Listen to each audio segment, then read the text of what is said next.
Page 148. Her father's answer was a surprise. "Suit yourself," he said. "You're not going to spoil our evening."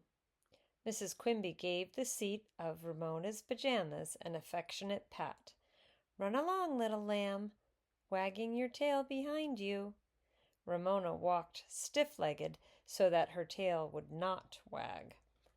At the church door, the family parted, the girls going downstairs to the Sunday school room, which was a confusion of chattering children piling coats and raincoats on chairs. Ramona found a corner behind the Christmas tree where Santa would pass out candy canes after the program. She sat down on the floor with her car coat pulled over her bent knees. Through the branches, Ramona watched carolers putting on their white robes. Girls were tying tinsel around one another's heads while Mrs. Russo searched out boys and tied tinsel around their heads, too. "It's all right for boys to wear tinsel," Mrs. Russo assured them. Some looked as if they were not certain they believed her. One boy climbed on a chair. "I'm an angel. Watch me fly," he announced, and jumped off, flapping the wide sleeves of his choir robe. All the carolers turned into flapping angels. Nobody noticed Ramona. Everyone was having too much fun. Shepherds found their cloaks, which were made from old cotton bedspreads. Beezus' friend Henry Huggins arrived and put on the dark robe he was to wear in the part of Joseph. The other two sheep appeared. Howie's acrylic sheep suit with the zipper on the front was as thick and fluffy as Ramona knew it would be. Ramona longed to pet Howie. He looked so soft. Davy's flannel suit was fastened with safety pins, and there was something wrong about the ears. If his tail had been longer, he could have passed for a kitten, but he did not seem to mind. Both boys wore brown mittens. Davy, who was a thin little sheep, jumped up and down to make his tail wag, which surprised Ramona. At school, he was always so shy. Maybe he felt brave inside his sheep suit. Howie, a chunky sheep, made his tail wag too. "My ears are as good as theirs," Ramona told herself. The floor felt cold through the seat of her thin pajamas. "Look at the little lambs!" cried an angel. "Aren't they darling?" "Ba, ba!" bleated Davy and Howie. Ramona longed to be there with them, jumping and baaing and wagging her tail too. Maybe the faded rabbits didn't show as much as she had thought. She sat hunched and miserable. She had told her father she would not be a sheep, and she couldn't back down now. She hoped God was too busy to notice her, and then she changed her mind. "Please, God," prayed Ramona, in case he wasn't too busy to listen to a miserable little sheep. "I don't really mean to be horrid. It just works out that way." She was frightened. She discovered, for when the program began, she would be left alone in the church basement. The lights might even be turned out, a scary thought, for the big stone church filled Ramona with awe, and she did not want to be left alone in the dark with awe. "Please, God," Ramona, "get me out of this mess." Beezus, in a long blue robe with a white scarf over her head and carrying a baby's blanket with a big flashlight, found her little sister. "Come out, Ramona," she coaxed. "Nobody will notice your costume. You know Mother would have made you a whole sheep suit if she had time. Be a good sport, please." Ramona shook her head and blinked to keep tears from falling. I told Daddy I wouldn't be in the program, and I won't." "Well, okay, if that's the way you feel," said Beezus, forgetting to act like Mary. She left her little sister to her misery. Ramona sniffed and wiped her eyes on her hoof. Why didn't some grown-up come along and make her join the other sheep? No grown-up came.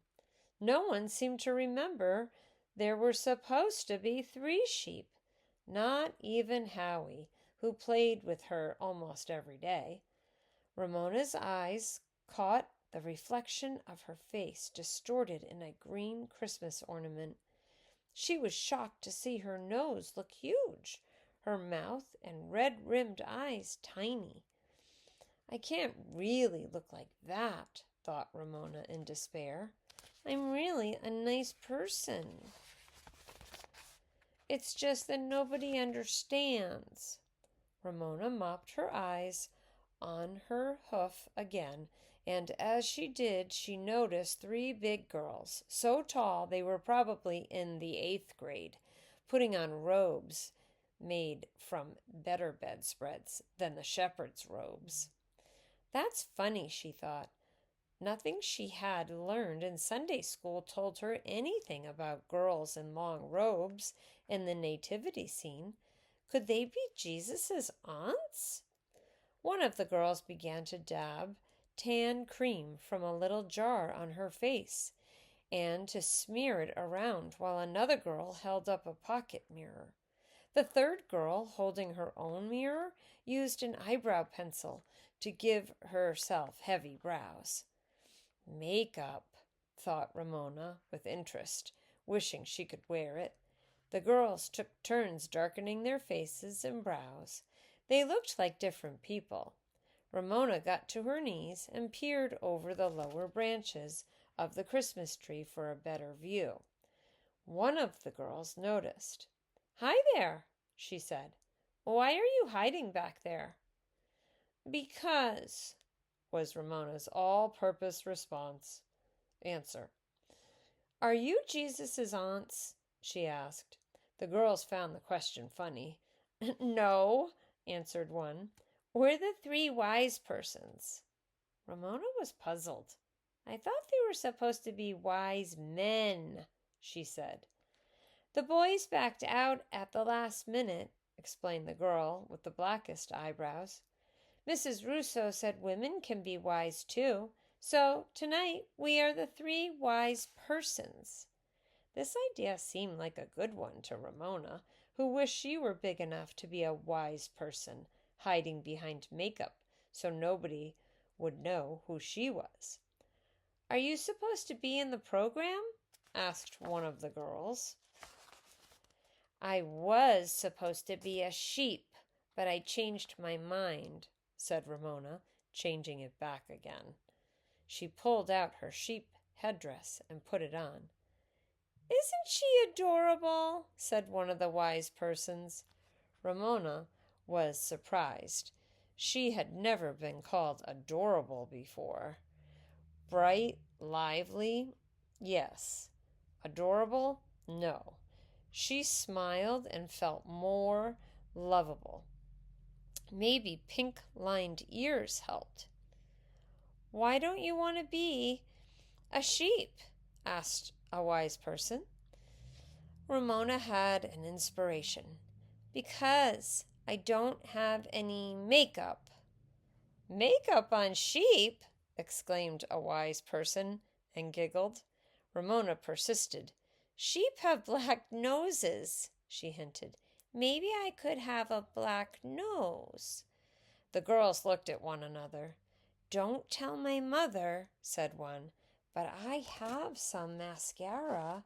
We could make her nose black." "Please," begged Ramona, getting to her feet and coming out from behind the Christmas tree. The owner of the mascara fumbled in her shoulder bag, which was hanging on a chair, and brought out a tiny box. "Let's go in the kitchen where there's a sink," she said, and when Ramona followed her, She moistened an elf-sized brush, which she rubbed on the mascara in the box. Then she began to brush it onto Ramona's nose. It tickled, but Ramona held still. "It feels like brushing my teeth, only on my nose," she remarked. The wise person stood back to look at her work and then applied another coat of mascara to Ramona's nose. "There," she said at last. "Now you look like a real sheep." Ramona felt like a real sheep. "Bah!" she bleated, a sheep's way of saying thank you. Ramona's felt so much better. She could almost pretend she was woolly.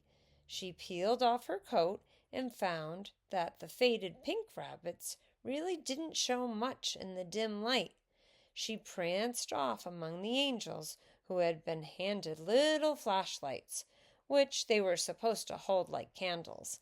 Instead, they were shining them into their mouths to show one another how weird they looked with light showing through their cheeks. The other two sheep stopped jumping when they saw her. "You don't look like Ramona," said Howie. "Bah! I'm not Ramona. I'm a sheep." The boys did not say one word about Ramona's pajamas. They wanted black noses too, and when Ramona told them where she got hers, they ran off to find the wise persons. When they returned, they no longer looked like Howie and Davy in sheep suits. They looked like strangers.